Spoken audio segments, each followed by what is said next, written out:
Hey guys, today we're going to be talking about some more of the questions that you guys left on Instagram.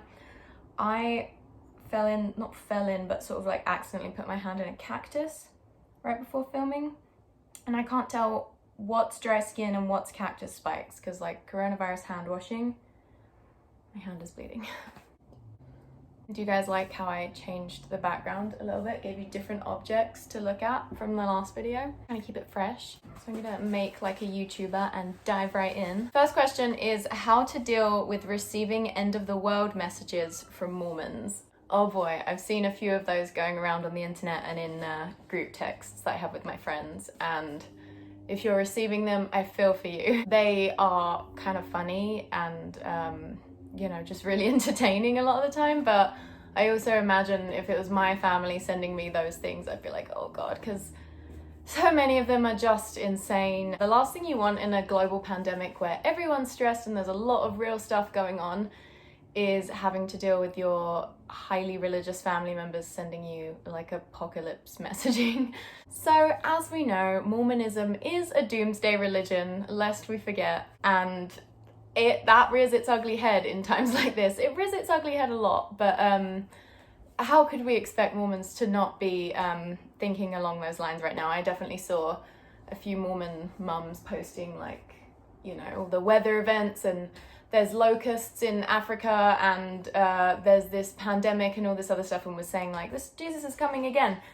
And to me, that was frustrating because, you know, this girl I think votes for Trump, so it's like, no, we're not having earthquakes and more extreme weather events and all that stuff because of the second coming. We're having earthquakes more because of fracking, which you vote for, and then we're having extreme weather events more because of climate change, which you don't believe in or care about. So I totally get the frustration of end of the world type stuff. In terms of receiving those messages directly from your family members, usually with some kind of like exhortation to like come back to church, or, you know, that's like implied, that's obviously what they want you to do. They think that you know, how clearly these prophecies are coming true is just going to persuade you to come back. But obviously, you probably know that that's not true. So it can be difficult to navigate. My advice would, again, as I kind of said a lot last video, not take it upon yourself to prove them wrong, like not feel like that's your responsibility. I totally get the wanting to just like rip into him and be like, you idiot, here's what's actually happening.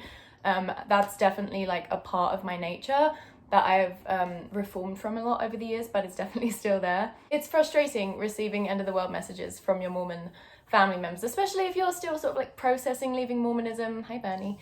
And you know, you've got like your own shit you're working through. It's just like an extra like, ugh, why'd I have to deal with this? I personally believe you don't have to reply, and I think my like default advice I would give for being in that situation is just don't respond to it. Like, you don't owe someone anything, especially if they're sending you something like that. You can choose to respond and like argue with them if you feel like you have the mental strength. I know there are a lot of times in my past where I would go guns blazing into conversations like that, not realizing that I didn't have the ability to protect my mental peace, and so it would always leave me feeling more upset and more frustrated. And I think I used to think that not replying, not arguing was weakness, but I actually think it's strength. So it's kind of a, you know, every situation is going to be different. What you can handle is going to be different. So obviously reply if you want, but main advice, don't feel responsible for changing their minds about anything, and don't feel responsible for replying at all, really, because yeah, you don't have to like dignify stuff like that with an answer. The next question that a lot of you guys have asked is how to deal with Mormons thinking you're unhappy even when you're not. And this is, again, a really common frustration for people leaving Mormonism.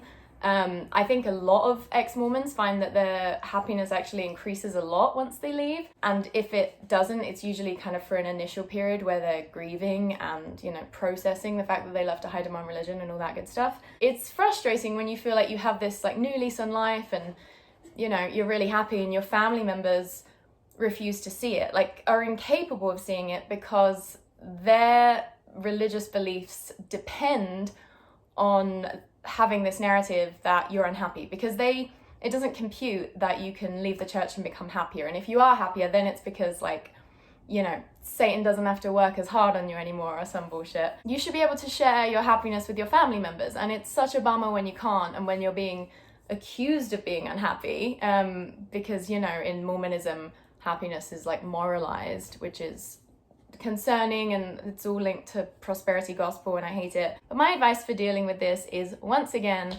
that it's not your responsibility. It's not your responsibility to debunk their projections. You are probably not going to be able to debunk their projections, because if they need to believe that you're unhappy to maintain their narratives and to not have cognitive dissonance about their faith, then they're going to do that for as long as they need to do that. And I think trying to convince a member that you're happy is, obviously quite futile. The only way you can really show people that you're happy is by just being happy, and some of them will see it and some of them unfortunately won't. And I know it's frustrating, but I think when you are truly happy and at peace, you don't really care what other people think.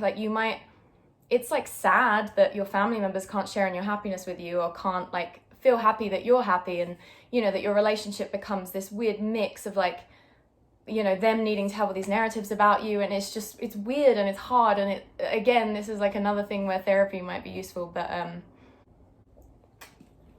that's great. So if you are experiencing that problem, I'm sorry, it sucks, but hopefully with time, your, family's opinion of you will sort of become less and less important as you realize that, they've got their own stuff going on. Everyone's just looking at the world through their own lens, and what lenses they have on depends on all these different factors, all this different conditioning. The next question was how to deal with unsupportive parents. All these questions are basically the same thing, kind of. But yeah, unsupportive parents, let's talk about it. So once again, it is hard not having your family members able to sort of share in your life in the way that a family member ideally should. There is kind of a chasm, is that the word? Chasm? There's a gulf. Why can't I come up with words? There's distance that often comes between ex-Mormons and their family members after they leave the church, and some people are able to navigate that change of relationship dynamics successfully over time, and some people aren't, and it's not necessarily their fault at all. In fact, it often isn't, because you can't create a healthy relationship with someone who's not capable of having a healthy relationship. You can't have one healthy person and an unhealthy person and have that relationship be healthy. So it's difficult, and I think a big thing a lot of ex-Mormons have to deal with is figuring out what degree of contact they want to have with their families. And that can be so heartbreaking, because when you left the Mormon church, it wasn't because you wanted to be further away from your family or anything like that. You love your family just as much as you ever did, but it is difficult with those different beliefs. And like I said, when say your parents' ability to maintain their faith depends on them having these certain narratives about you that just aren't true, all of that is just very difficult to navigate. But if your parents are unsupportive, again, you can't make them support you. You can only sort of set and maintain your own boundaries, whatever that looks like, and offer what you're willing to offer to the relationship. And so, if it can't be reciprocated, you sort of have to determine the degree to which you're okay with it not being reciprocated. Do you know what I mean? A lot of people, Mormon or not, feel like their parents aren't really capable of understanding them. I think that's just been a common thing throughout human history because of how much, generations change.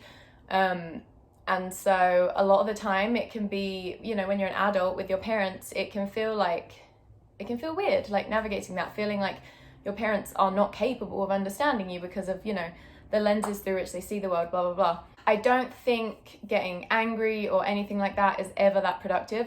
Not that I'm telling you that anger is a bad emotion to feel, because that's a different thing. I'm just saying that reacting in anger to your parents is not going to help. I think there is something to be said for showing people the love that they're not able to give you and letting them learn through that love. And it can be hard with Mormon parents because they might keep looking at you through this certain lens and sort of reject your love in a way, because we can't love other people properly till we love ourselves. And I would argue that Mormons don't love themselves if they don't have love for themselves outside of this belief that there's a God who loves them. Do you know what I mean?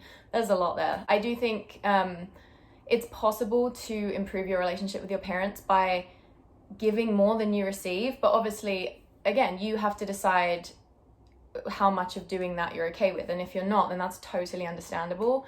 And it is okay to distance yourself, or maybe you find that it does slowly pay off over time and it is kind of rewarding, but obviously you have to be willing to give without expecting anything to necessarily change. I don't know, has any of the stuff I've said been helpful? I cannot drink these beers. So last question that I'm gonna tackle today is a really chill, easy one, and it's how to cope with the fear of death.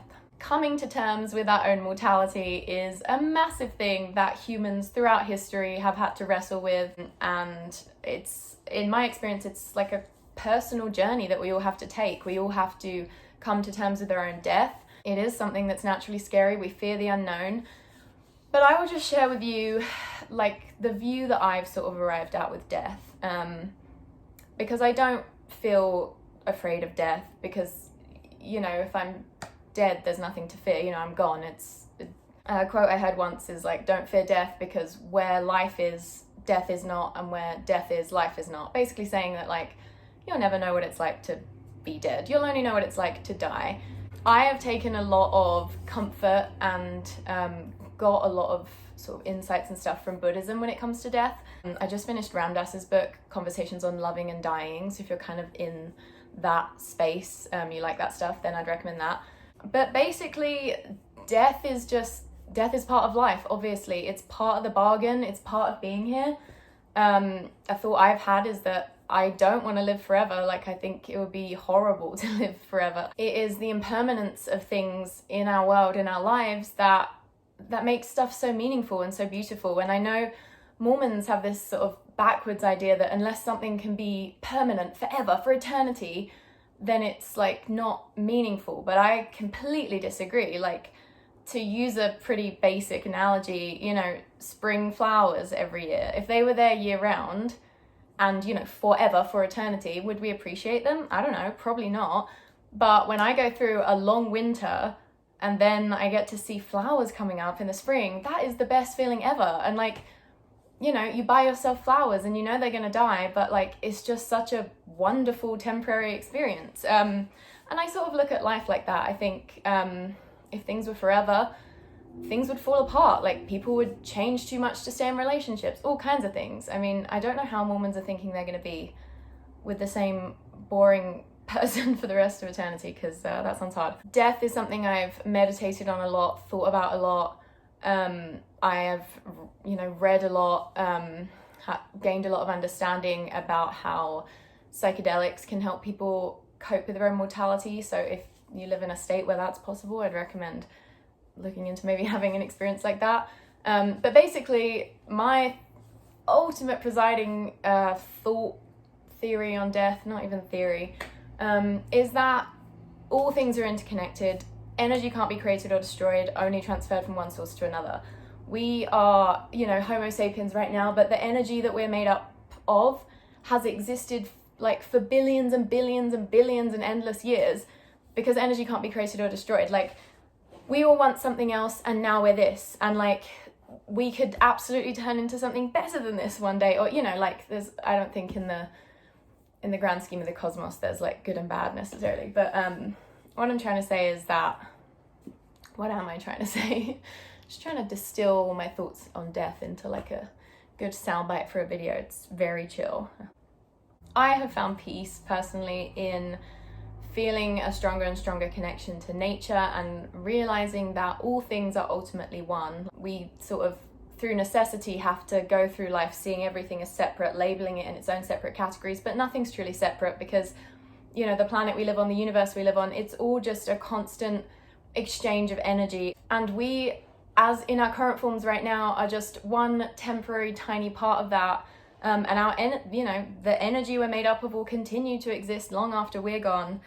And that's just the way it is. That's why we get to exist. If the system was different, then single-celled organisms could have like just stayed single-celled organisms forever. Like, it is the fact that we can die that helped us evolve, because like, that's what evolution is. It's survival of the fittest. Like, if there wasn't the fear of death, there wouldn't be the necessity for animals, which we are, to mutate, to create different versions of themselves, to evolve, to like grow beyond our circumstances. I'm like wording this really weird. I hope some of that made sense. I kind of like lost motivation to try and explain it. So I feel very peaceful and fine with the fact that when I die, I'll just go back into the oneness of everything. It's a difficult one to talk about because there's not really anything someone can say to you that makes you not scared of death anymore, except for like, there's a God and you'll live forever in heaven in mansions. I think it is a journey that we all need to take. So if you haven't, sort of explored your own death, come to terms with it, I really encourage you to do so, maybe through, reading certain books. I'll leave some links in the description box. Meditation has been really big for me. Again, I'm very into all the Buddhist stuff, and that's been incredibly powerful for me. So I would recommend diving into Buddhism more. But it's your own journey, so you got to do what's right for you. I hope that you enjoyed this video. I'm kind of having fun doing these Q&As. My boyfriend has started working at night, so I have a lot more free time now in quarantine. So I can do as many of these as you want if you find them interesting. Once again, I hope you guys are all doing well, even though we're in this crazy situation. I hope that you have your needs provided for. I hope that everyone you know is healthy, and that you're feeling healthy mentally and physically. If you want to support our channel, please subscribe and like this video. And also if you want to support us financially, you can do so on Patreon. Thank you to all of our patrons for helping our channel continue to exist and have it be something we can put our time towards. We really appreciate it. Please leave any other questions that you would like answered in future videos down below, and have a good day, night, whatever. Cheers.